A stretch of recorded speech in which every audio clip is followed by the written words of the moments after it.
full support po kami sa term adjustment ng ating mga barangay officials. Alam niyo po, 3 taon po ang term ng ating mga barangay officials, di po ba? Pero ngayon na napaiksi po ng 2 taon. Ngayon po sinusulong po ng Kamara, pati naman po sa Senado, yung term adjustment kasi nakalimang postponement na po tayo na elections mula noong 2002.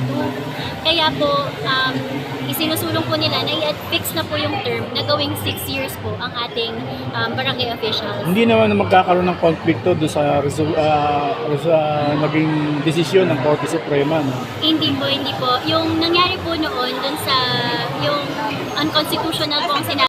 Dahil po yung paggamit po ng funds para sa COVID, yun naman po yung rason nun. So, ngayon po hindi po postponement of elections ang gagawin. It's fixing the term of the barangay officials to 6 years. From 3 years, gagawin na pong 6 na taon. Kailan effective ito, ma'am? Wala po. Isinusulong pa lang Sinusulong po ito pa lang. Sa Senado na lang, Kamara ano? at saka ng Senado. Marami na pong mga nag-file. In fact, sa lower house, sa Senate naman, ilang senador na po ang nag-file dito sa term adjustment. Nag-iiba-iba po yung taon. May 4 years, 3 terms, 5 years, 3 terms, 6 years, 2 terms, paiba-iba po. Pero lahat po ay para po sa term adjustment ng ating mga barangay officials. Kumpiyansa kayo na magiging batas to itong taon na to?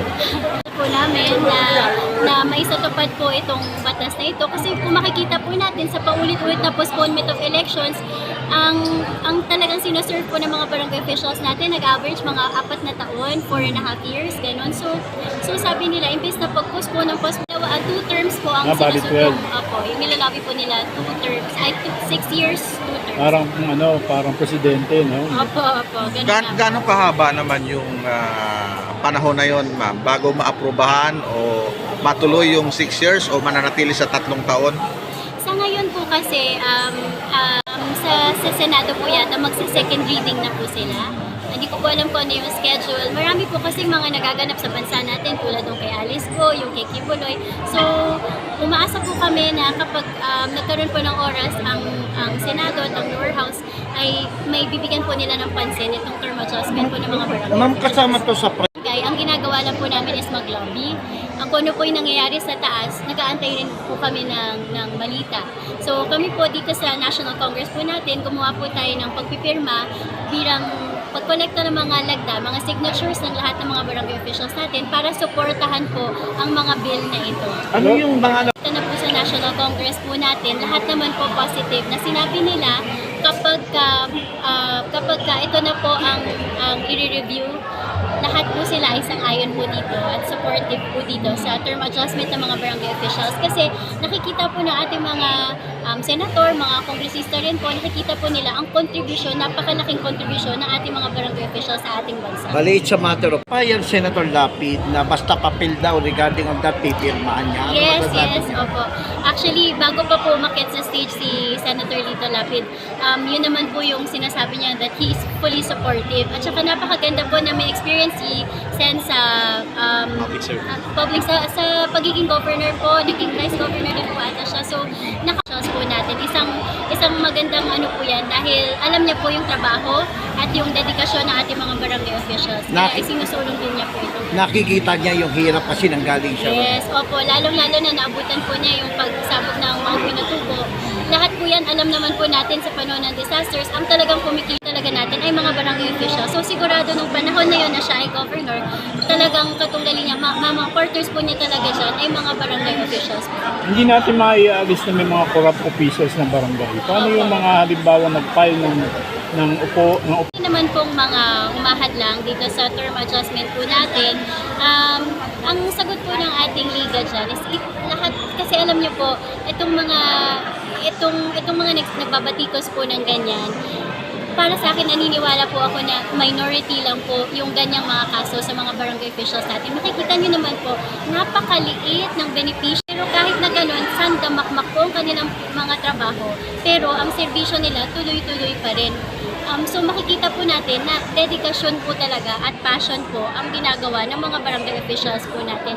Saan po kayo makakita? Ang honoraria po nila nasa 6,000 sa isang buwan, 5,000 sa isang buwan, depende sa IRA. Tapos yung trabahong ibinibigay po sa kanila mula sa national government agencies at lahat ng mga nakasaad sa local government code, tambak-tambak po, pati na po yung mga trabaho binibigay ng mga mayor, proper trabaho ng mga governors po natin. Ang dami pong trabaho ng ating mga barangay officials. Pero kahit na ganun, gusto pa rin po nilang magsilbi. Di ba po? Dedikasyon. So, yun po ang sagot ko dun sa mga nagsasabi, nagbabatikos.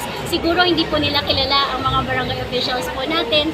Alam ko pong minority lang po yan, yung mga may problema na yan. Pero ang liga po natin, isang payo lang po sa kanila, ay lagi po magserbisyo ng may pagmamahal. So, kaya tayo may serbisyo, may puso sa lagi sa ating liga. Ma'am, dapat Robert, dito, Robert. Ako eh. Wala. Nag-file ako. Kami na nag-picture na. Hintay lang kita yun. doon sa Lahat barangay, maliliit na ano yan. Local official yan, yung pinakamali. Barangay captain, nakagawad. Naging official din na, ano din ako eh. Naging provincial official din ako. Local din ako. Naging official na nakasama.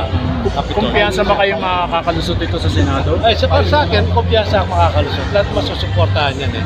Bago mag-December, kasi December ano na eh, election na ng barangay. Alam ko si Ivy Marcos ang may ano dyan. bukas magpa-file na kayo. Bali, ano ako, bago ako sa tourism committee, ako ng tourism sa Senate. At pagkatapos yung ano ko, yung pre-legal assistance ko, libre abogado, yung lapid law na tinatawag. Gusto ko kasi Di ba pasado na yun? Di ba pumasa na yun? Pumasa na nga, pero kailangan ma-implement eh. Hindi pa alam kasi ng mga kababayan yun. Yun ang tatapusin natin para malaman na makatulong sa natin. Linawin lang natin, sir, yung 3 years na terms ng barangay magiging 6 years. 6 years, pero 2 terms.